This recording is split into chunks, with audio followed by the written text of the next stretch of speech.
Hello students, welcome to your channel Super 40. Myself Rimpa Das and I am again present in front of you all with a new chapter of class 9th. Yes students, today I will explain the chapter of class 9th. अब आप सोच रहे होंगे ma'am हमेशा छोटे बच्चों का पढ़ाते आज इसमें कैसे आ गई। तो आज हम बड़े बच्चों का पढ़ाएंगे और हम बायो पढ़ाएंगे। ओके, बायो में अगर हम देखें क्लास 9th का तो हमारा पहला चैप्टर बहुत इजी चैप्टर है जो कि हमारे कॉमन लाइफ से रिलेटेड है और वो है इम्प्रूवमेंट इन फूड रिसोर्सेज। इस चैप्टर को शुरू करने से पहले कुछ क्वेश्चंस है जो मेरे दिमाग में आ रहे हैं। पहली चीज़ तो ये है कि किसी भी चीज़ में किसी भी फील्ड में इम्प्रूवमेंट की ज़रूरत क्यों होती है। वाई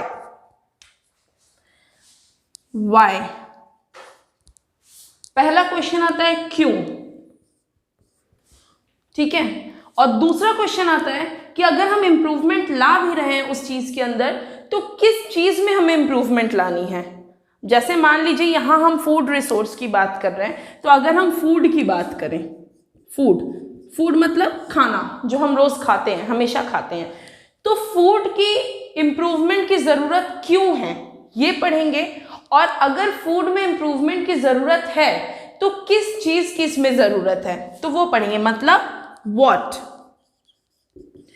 तो पहले हम लोग इस दो टॉपिक के बारे में पढ़ेंगे कि क्यों और क्या। उससे पहले एक और आप लोग यहां पे देख सकते हैं वर्ड यूज हुआ है, रिसोर्सेज। रिसोर्स क्या होता है, नाम से कुछ समझ में आ रहा है एनीवन? अगर किसी को पता है तो कमेंट बॉक्स में कमेंट कर दीजिएगा, वरना हम आगे बता रहे हैं। रिसोर्स मतलब होता है वो सारी चीजें जो हमारी जरूरतों को पूरा करती हैं, ठीक है। What is resource? Resource is a thing that fulfil our needs. जो भी हमारी जरूरतें हैं वो हमारा रिसोर्स होता है। जैसे मान लीजिए हम इस बोर्ड पे लिख रहे हैं, हमें बोर्ड की जरूरत पड़ रही है, तो ये बोर्ड क्या है? रिसोर्स है। आप वीडियो को देख रहे हैं, वीडियो को देखने के लिए आपको मोबाइल या लैपटॉप की या कंप्यूटर की ज़रूरत पड़ रही है, तो वो क्या है? रिसोर्स है। इस वीडियो को हम बना रहे हैं, इस चैप्टर के बारे में हम आपको बता रहे हैं, तो हम क्या है आपके लिए? रिसोर्स है। तो जो भी चीज़ें हमारी ज़रूरत में आती है उन सारी चीज़ों को रिसोर्स कहते हैं। और जो चीज़ें जो हमारी ज़रूरतों को पूरा करती है, जो रिसोर्स हमें नेचर से मिलता है, जैसे सॉइल हो गया, वाटर हो गया, एयर हो गया, प्लांट्स हो गए, ट्रीज हो गए, ये सारी चीज़ें क्या है? They are natural resource. क्या है ये? Natural resource. तो जो चीज़ें हमें नेचर से मिलती है उसे क्या कहते हैं? नेचुरल रिसोर्स कहते हैं। लेकिन फिलहाल यहाँ पे हम लोग फूड रिसोर्स के बारे में पढ़ेंगे। फूड ज़रूरी है हमारे लिए, इसीलिए इसको रिसोर्स कहते हैं। अब आप कहेंगे कि मैम फूड रिसोर्स कैसे हुआ? पहली चीज़ तो ये कि वी इनटेक फूड, हम खाना खाते हैं टू सर्वाइव, जीने के लिए, ठीक। वो तो एक ज़रूरत होगी हमारी। उसके अलावा फूड हमें वो सारी चीज़ें देता है जो हमारे शरीर के लिए ज़रूरत है। मतलब फूड हमें न्यूट्रिशन प्रोवाइड करता है, न्यूट्रिएंट्स प्रोवाइड करता है। अब फूड कौन कौन सा न्यूट्रिएंट्स प्रोवाइड करता है? सबसे पहला हो गया कार्बोहाइड्रेट्स, फिर है विटामिन्स, फिर है प्रोटीन्स, फिर है फैट्स और फिर मिनरल्स। ये सारी चीज़ें, ये सारी न्यूट्रिएंट्स हमें फूड से मिलती है। कहाँ से मिलती हैं? फूड से मिलती है। तो ये सारे न्यूट्रिएंट्स जितने भी हैं, carbohydrates, proteins, fats, vitamins, minerals, ये हमें कहाँ से मिल रहे हैं? फूड से मिल रहे हैं। तो ये हो गया कि फूड हमारे लिए रिसोर्स, एज अ रिसोर्स कैसे काम करता है।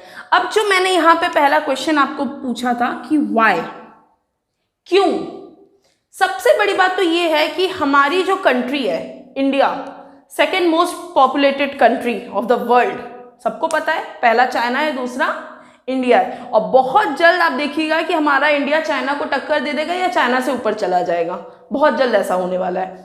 तो ये जो हमारी पॉपुलेशन धीरे धीरे बढ़ रही है, तो फूड की डिमांड भी बढ़ रही है, एक नॉर्मल सा एग्जांपल लीजिए, अगर एक घर में 3 मेंबर रहते हैं तो उस घर में जितना फूड यूज होता होगा उससे ज़्यादा फूड उस घर में यूज होता होगा जहाँ 6 लोग रहते हैं। तो जैसे हम जानते हैं कि हमारी पॉपुलेशन बढ़ रही है तो हमारे लिए जो फूड डिमांड है, जो फूड का प्रोडक्शन है, हमें उसको भी बढ़ाना होगा। और सबसे बड़ी बात, फूड में हमें 2 तरीके से इम्प्रूवमेंट लाना है। फूड में 2 तरीके से इम्प्रूवमेंट लाना है। पहली हो गई इसकी क्वांटिटी में और दूसरी हो गई इसकी क्वालिटी में। मतलब फूड का प्रोडक्शन भी बढ़ाना पड़ेगा और फूड की क्वालिटी भी बढ़ानी पड़ेगी। क्वांटिटी क्यों बढ़ानी पड़ेगी? जैसा कि मैंने अभी बताया, पॉपुलेशन राइज हो रहा है तो प्रोडक्शन भी राइज करना होगा। और क्वालिटी, जब तक हमें अच्छी क्वालिटी की फूड नहीं मिलेंगे तो वो हमारे लिए क्या है, हार्मफुल है। ठीक है, दैट इज वाई क्वांटिटी और क्वालिटी दोनों का इंप्रूवमेंट होना बहुत जरूरी है। Is that clear? ओके, अब आते हैं आगे। अब हम आते हैं न्यूट्रिएंट्स पे कि किस न्यूट्रिएंट्स में, किस फूड से हमें कौन सा न्यूट्रिएंट्स मिलेगा। तो अभी मैंने बताया कि फूड से हमें 5 न्यूट्रिएंट्स मिलते हैं, carbohydrates, proteins, fats, vitamins, minerals. Carbohydrates आपने देखा होगा कि जब हम डाइटिंग वगैरह करते हैं, ठीक है, तो हमें कहा जाता है कि चावल कम खाओ, फैट बढ़ता है या मोटापा बढ़ता है उससे। तो राइस और व्हीट, ये दोनों चीज़ों से हमें कार्बोहाइड्रेट्स मिलते हैं।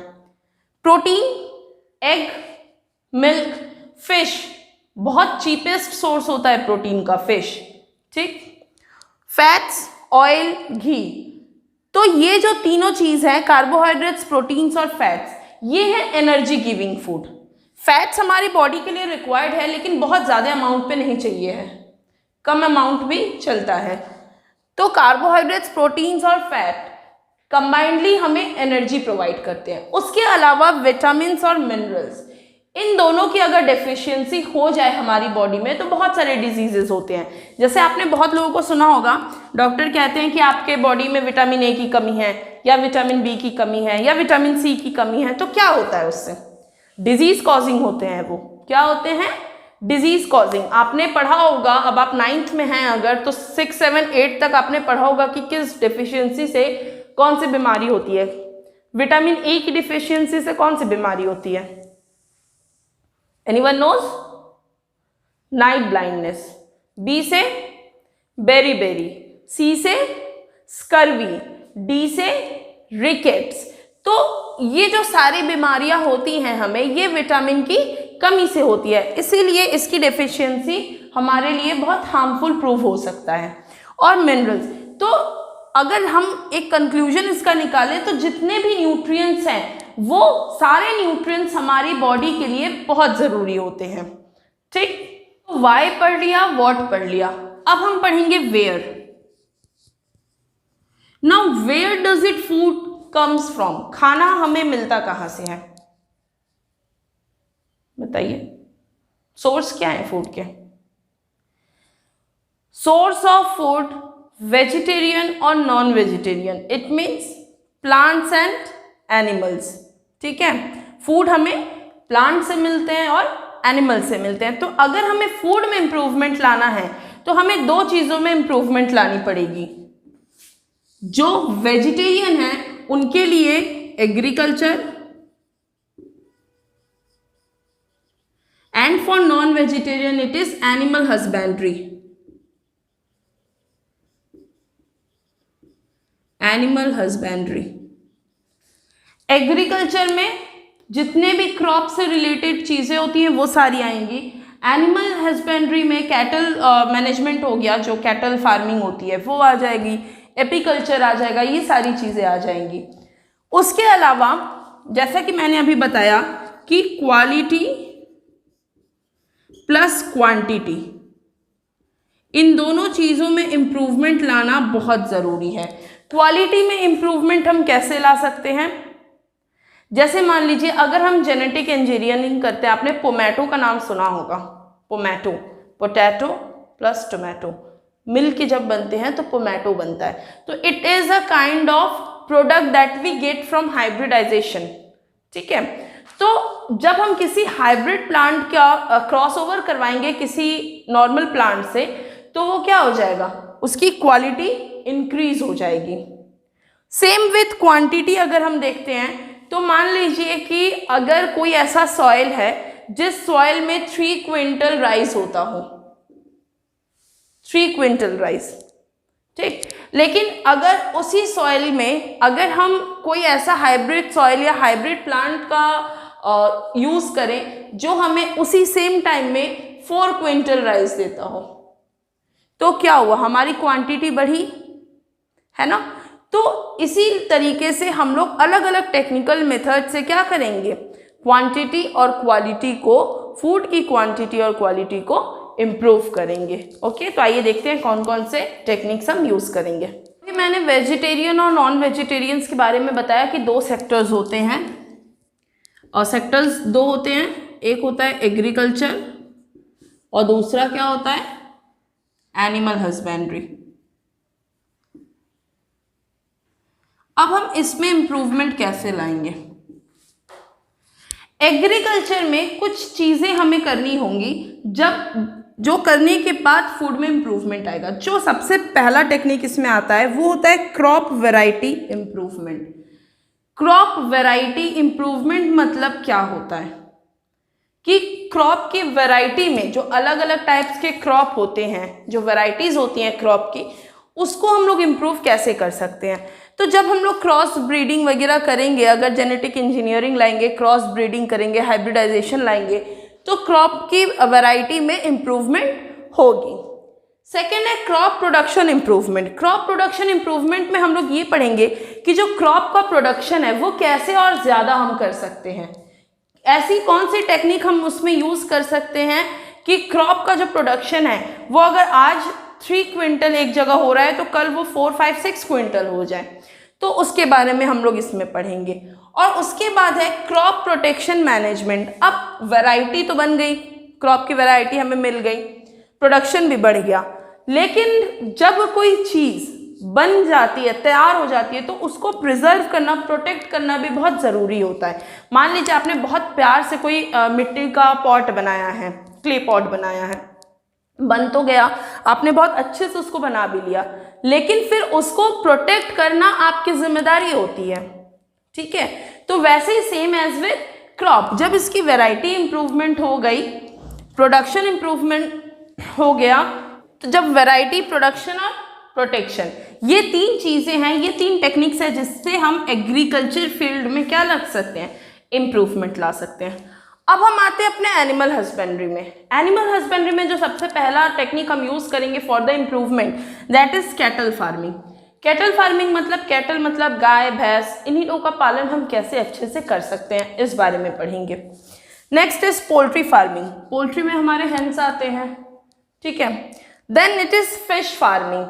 फिश की कैसे फार्मिंग हम करेंगे, fish is the fish farming. Fish, जैसा कि हम सब जानते हैं, it is the cheapest source of protein. बहुत अच्छा सोर्स होता है प्रोटीन का और बहुत सस्ते में हमें मिलता है। तो इसकी फार्मिंग हम लोग यहाँ पे पढ़ेंगे कि कैसे हम लोग उसका पालन कर सकते हैं। And last is apiculture. Apiculture means beekeeping, जिससे कि हमें हनी मिलता है, वैक्स मिलता है। तो हमने देखा कि दोनों सेक्टर में, एग्रीकल्चर और एनिमल हस्बेंड्री के सेक्टर में, हमें इन सारी चीज़ों के बारे में पढ़ना होगा और इन सारी चीज़ों में हमें इम्प्रूवमेंट लानी होगी, तब जाके हमारे फूड रिसोर्स में इम्प्रूवमेंट आएगा। तो अब हम लोग एक एक करके पढ़ेंगे कि क्रॉप वैरायटी इम्प्रूवमेंट में हम क्या कर सकते हैं। तो आइए देखते हैं। ओके, क्रॉप वैरायटी इम्प्रूवमेंट, जो मेरा सेक्टर था एग्रीकल्चर का, उसमें मैंने पहला टेक्निक बताया था क्रॉप वैरायटी इम्प्रूवमेंट। अब क्रॉप वैरायटी इम्प्रूवमेंट में हम किस किस टेक्निक का यूज़ करेंगे ये पढ़ेंगे। तो सबसे पहला है हाइब्रिडाइजेशन। हाइब्रिडाइजेशन क्यों ज़रूरी है? देखिए, हाइब्रिडाइजेशन में क्या होता है ना कि जब हम 2 अलग अलग प्लांट्स को क्रॉस ओवर करवाते हैं या ब्रीडिंग करवाते हैं उसकी, तो हमें एक अच्छा एक हाइब्रिड प्लांट मिलता है, एक हाइब्रिड क्रॉप मिलता है। इसीलिए हम लोग हाइब्रिडाइजेशन करवाते हैं। और हाइब्रिडाइजेशन करवाने के भी 3 अलग अलग प्रोसेस होते हैं। इंटरवेराइटल, इंटर वेराइटल मतलब जब हम अलग वेराइटीज के दो प्लांट्स को क्रॉसओवर कराएंगे तो हमें एक अलग नया हाइब्रिड प्रोडक्ट मिलेगा, ठीक। दूसरा है इंटरस्पेसिफिक। इंटरस्पेसिफिक मतलब जब दो अलग अलग स्पीसीज को, जीनस और स्पीशीज दोनों होते हैं ना, याद है शायद आप लोग पढ़े होंगे 8th में। तो जब हम दो अलग अलग प्लांट स्पीशीज को ब्रीडिंग करवाएंगे, क्रॉस ब्रीड करवाएंगे, पॉलिनेशन करवाएंगे उसमें, तो हमें एक नया प्रोडक्ट मिलेगा, ठीक। और तीसरा है इंटरजेनेरिक मतलब दो अलग अलग जेनस के, दो अलग अलग जेनेटिक प्लांट्स को, जेनेरिक प्लांट को अगर हम क्या करते हैं, क्रॉस ओवर करवाते हैं या ब्रीडिंग करवाते हैं या पॉलिनेशन करवाते हैं, तो हमें एक नया प्रोडक्ट मिलेगा। और जो भी क्रॉप हमें प्रोडक्ट एज अ प्रोडक्ट मिलेगा, जो भी प्लांट मिलेगा, वो बहुत मतलब हाइब्रिड होगा और बहुत इम्प्रूव्ड क्वालिटी का होगा। तो इसीलिए जो सबसे पहला टेक्निक हम यूज़ करते हैं क्रॉप वैरायटी इंप्रूवमेंट में, वो होता है हाइब्रिडाइजेशन, ओके। उसके बाद मैंने कुछ फैक्टर्स यहाँ पे लिखे हैं जो कि वैरायटी को इम्प्रूव कर सकता है। तो अब हम एक एक करके उस फैक्टर्स को देखेंगे। तो चलिए आइए देखते हैं।